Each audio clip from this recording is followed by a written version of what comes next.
you know? All right. It's been a while, so I figured we'd bring back Drive It Home. I do have an idea of something that I want to talk about. It always gets me riled up when conversations about tournaments start coming into play.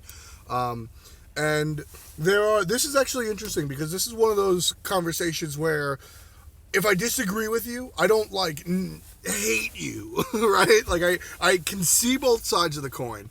I understand both, but I have my preference. So, double elimination versus single elimination. Tournament formats. Let's get out of here and head home. So, ultimately, really what the conversation is about when it comes to double elimination or single elimination is really just a preference, right? I don't think there is a right or a wrong way to run a tournament because when it comes to tournaments and things like this, there's so many different factors and variables that come into play that it can be tough to really discern what you want to get out of it. So I don't think there's a right or a wrong, but I have my personal opinion, and of course everybody else has theirs. Now, I'm of the opinion that single elimination is just plain more fun to watch. Sorry, I bought a couple of Snapples, so the bag's rolling around. I'm of the opinion that single elimination is just more fun to watch. There's a sense of finality. When I'm watching a double elimination tournament, right, and I'm rooting for my favorite player or team, whatever, it's tough because, well, if they lose, oh well.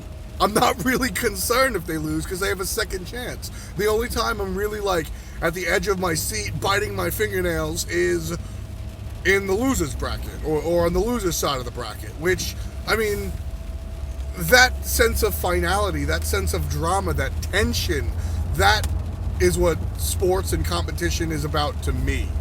I like that do or die moment. Worth noting that all of the sports that I generally like and have watched and have grown up enjoying are generally single elimination.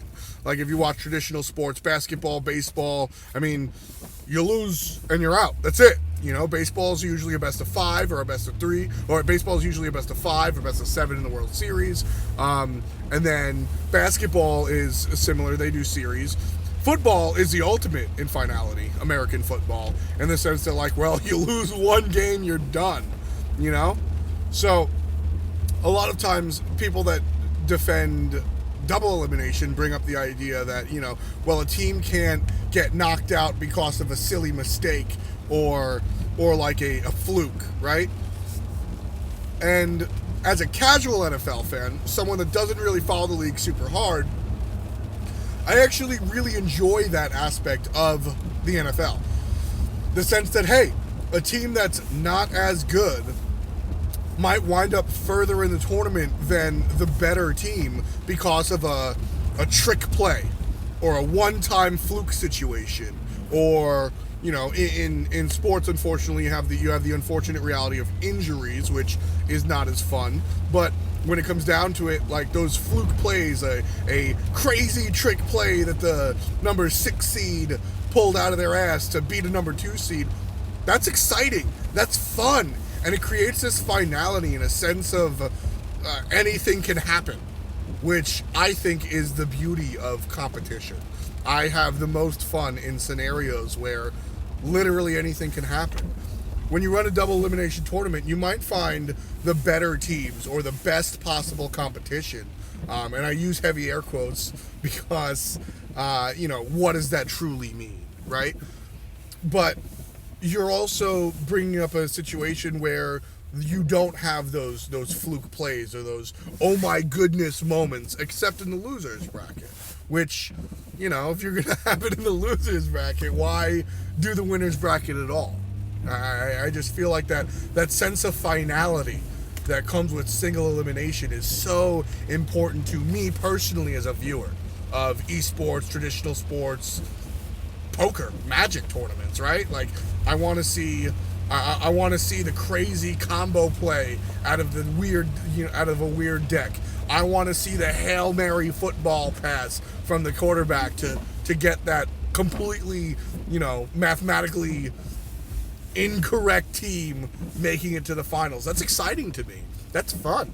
And then on the flip side, when you're rooting for a team and they're on the brink of elimination and then they bring it back or they do get eliminated, either way, those emotions are important. Whether they're positive emotions, yes, my team made it, or negative emotions, God damn it, you suck! Those emotions are important. Those emotions are what makes us people. And those emotions are really and truly what drives sports and tradition and competition and games of all sorts, right? It's really about the emotion that comes behind all of that stuff. So I mean, if you're going to sit there and you know, say that it's best to run double elimination because you get the best teams possible, I respect that and I understand that. But much like when it comes to math in games, much like there is a mathematically highest DPS build for hunters and then a practical DPS build for hunters, right? Max DPS isn't always the option because in reality that's not how it works out. There also has to be a balance of strong competition and good competition and plain old emotion. And I just feel like putting the second bracket with a double elimination tournament really removes a lot of that emotion. And it's just not my style. I think it's overly mathematical in a world where mathematics and emotions should run in tandem. Another thing is the whole idea of a bracket reset. So for those of you that are unfamiliar, the way double elimination works is you play in a tournament, and if you lose, you play in pretty much a second tournament on the bottom side of the bracket, right? All the losers go on and play in a losers tournament, and then the winners continue on and wind up in finals, and then the winners of the losers bracket go on and wind up in finals, and they call that grand finals. And then what happens is, if the winner wins, let's say it's a best of 5, the winner wins 3 games, that's it, see you later, goodbye, honestly, peace! If the loser wins, best out of 5, they win 3 games, they got to do it again because they call that a bracket reset. Since the loser won on the bottom side, that creates, I mean, it's just annoying, honestly. You make it all the way to grand finals, and you're going to tell me you got to win twice and your opponent's got to win once? That, I just don't understand. And for what it's worth, the majority of double elimination tournaments get played in the world of the FGC and fighting games, particularly because they're individual based and their games aren't as long, honestly. But and I haven't grown up with that, so for me it's a foreign idea that seems very strange.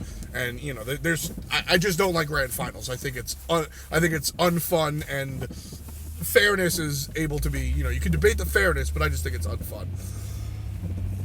And then, last but not least, from a TO perspective, from a tournament organizer perspective, it's just a pain in the ass with the amount of time that you need to run a double elimination tournament. You're maybe not literally doubling the length of your tournament, but you're doing a lot to the length of the tournament. Sometimes there's just not enough time.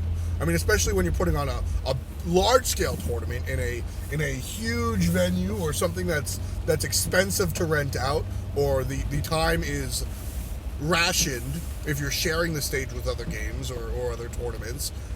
Sometimes double elimination just isn't a reality because it just takes too much time, too many moving parts going on, you know?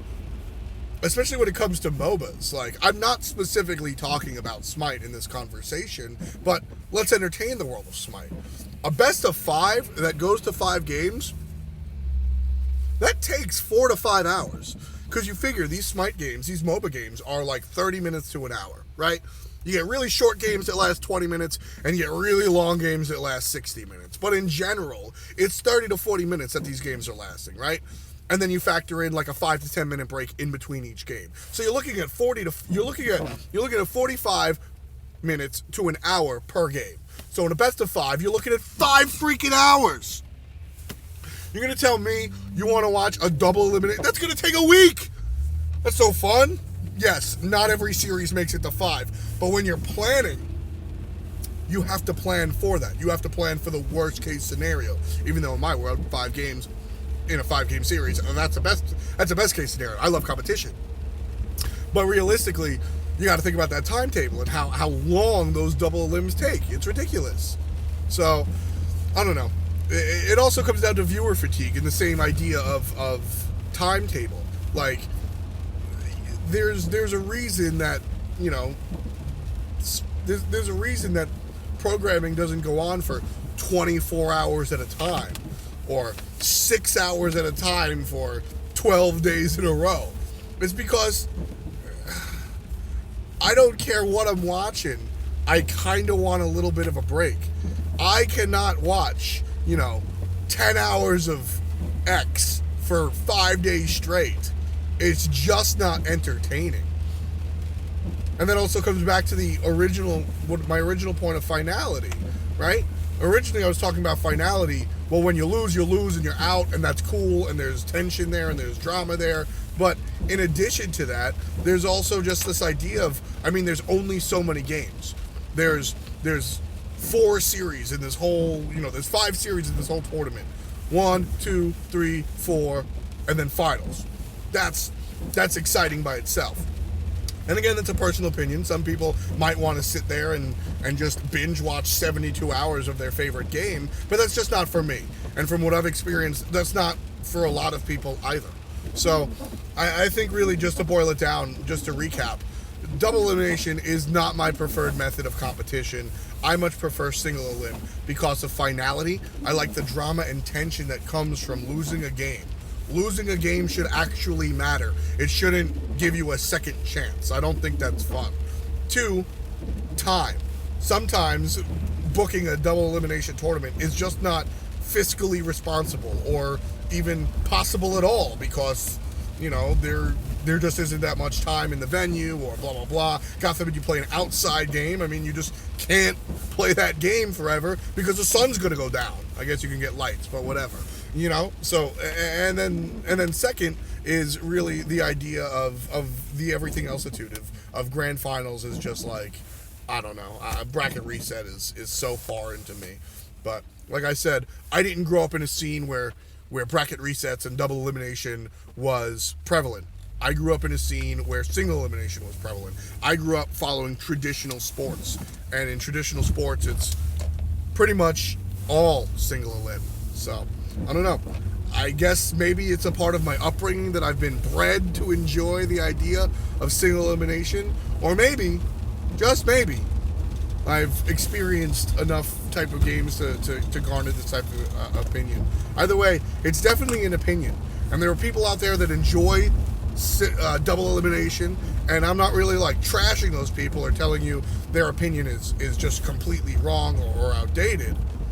But I see the positives from my world of single elimination as much higher than the world of double elim. So there's a lot of traffic because it's like 4:20 and the schools are getting out. So this actually isn't a stop sign or a stoplight. I'm just on the street standing still. So I'm going to use this opportunity to get the hell out of here. Thanks a lot for watching, guys. Do the whole YouTube thing, subscribe, like, and the comment, right? I don't know. I appreciate you guys hanging out. I'll catch you later. Peace!